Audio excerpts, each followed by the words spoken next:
ಇನ್ನು ಬತ್ತಿ ಹೋಗಿದ್ದ ನಾರಾಯಣಪುರ ಜಲಾಶಯಕ್ಕೆ ಮತ್ತೆ ಜೀವಕಳೆ ಬಂದಿದೆ. ಬಸವಸಾಗರ ಡ್ಯಾಂಗೆ ನೀರಿನ ಒಳಹರಿವು ಏರಿಕೆ ಕಂಡಿದೆ. ಯಾದಗಿರಿಯ ಹುಣಸಗಿಯಲ್ಲಿರತಕ್ಕಂಥ ಬಸವಸಾಗರ ಡ್ಯಾಮ್ ಅದು. ಪ್ರಸ್ತುತ ಡ್ಯಾಮ್ನಲ್ಲಿ 70,000 ಕ್ಯೂಸೆಕ್ ನೀರು ಒಳಹರಿವು.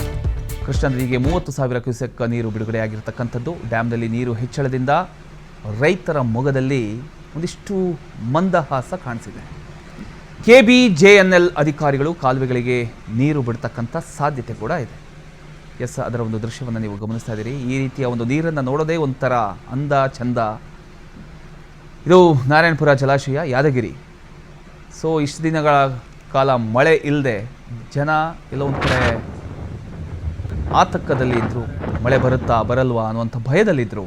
ಈಗ ಈ ನೀರು ಡ್ಯಾಮಲ್ಲಿ ತುಂಬಿರತಕ್ಕಂಥದ್ದನ್ನು ನೋಡಿ ಎಲ್ಲರ ಮುಖದಲ್ಲೂ ಒಂದು ಸಂತೋಷ ಕಾಣಿಸೋದಕ್ಕೆ ಸಿಕ್ಕಿದೆ. ಈಗ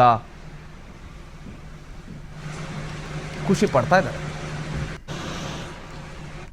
ಇನ್ನು ಮಲೆನಾಡು ಶಿವಮೊಗ್ಗದಲ್ಲಿ ಮಳೆ ಗಾಳಿ ಅವಾಂತರ ಸೃಷ್ಟಿ ಮಾಡಿದೆ. ಗಾಳಿ ಮಳೆಗೆ ಮರ ಬಿದ್ದು ವಿದ್ಯಾರ್ಥಿನಿಗೆ ಗಂಭೀರ ಗಾಯ ಆಗಿದೆ ಅನ್ನೋದು ಗೊತ್ತಾಗ್ತಾ ಇದೆ. ಶಿವಮೊಗ್ಗ ಜಿಲ್ಲೆಯ ಹಿರಸಾನಿ ಬಳಿ ನಡೆದಿರತಕ್ಕಂಥ ಒಂದು ಘಟನೆ ಇದು. ಮಲೆನಾಡು ಶಿವಮೊಗ್ಗದಲ್ಲಿ ಮಳೆ ಗಾಳಿ ಅವಾಂತರ ಸೃಷ್ಟಿ ಮಾಡಿದೆ. ಶಿವಮೊಗ್ಗ ಜಿಲ್ಲೆಯ ಹಿರೇಸಾನಿ ಬಳಿ ನಡೆದಿರತಕ್ಕಂತಹ ಘಟನೆ ನೀವು ದೃಶ್ಯದಲ್ಲಿ ಗಮನಿಸ್ತಾ ಇದ್ದೀರಿ. ಕಾಲೇಜು ಮುಗಿಸಿ ಮನೆಗೆ ನಿಖಿತಾ ಅನ್ನುವಂಥ ವಿದ್ಯಾರ್ಥಿನಿ ಹೋಗ್ತಾ ಇದ್ರು. ತಕ್ಷಣ ಗಾಳಿ ಮಳೆಗೆ ಮರ ಬಿದ್ದಿದೆ. ಶಿವಮೊಗ್ಗದ ಮೆಗ್ಗಾನ್ ಆಸ್ಪತ್ರೆಗೆ ವಿದ್ಯಾರ್ಥಿನಿ ನಿಖಿತಾ ಅವರನ್ನು ದಾಖಲು ಮಾಡಿದ್ದಾರೆ. ಯಾವ ರೀತಿ ಆಗಿದೆ ಅನ್ನೋದನ್ನು ಕೂಡ ನೀವು ಗಮನಿಸ್ಬೋದು. ಇತ್ತೀಚೆಗೆ ಇನ್ನೊಂದು ಘಟನೆ ಕೂಡ ನಾವು ಗಮನಿಸಿದ್ವಿ. ರಸ್ತೆಯಲ್ಲಿ ಹೋಗ್ತಾ ಇದ್ದಂಥ ಸಂದರ್ಭದಲ್ಲಿ ದೊಡ್ಡ ಗಾತ್ರದ ಮರ ಬಿದ್ದು ಆ ಬೈಕ್ ಸವಾರ ಇಬ್ಬರು ಕೂಡ ಅಪ್ಪಚ್ಚಿಯಾಗಿರತಕ್ಕಂಥದ್ದನ್ನು ಕೂಡ ನಾವು ಇತ್ತೀಚೆಗೆ ಸಾಕಷ್ಟು ವೈರಲ್ ಆಗಿತ್ತು.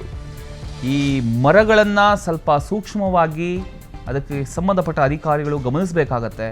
ಯಾಕಂತ ಹೇಳಿದರೆ ಕೆಲವೊಂದು ಕೊಂಬೆಗಳೆಲ್ಲ ಒಣಗೋಗಿರ್ತವೆ.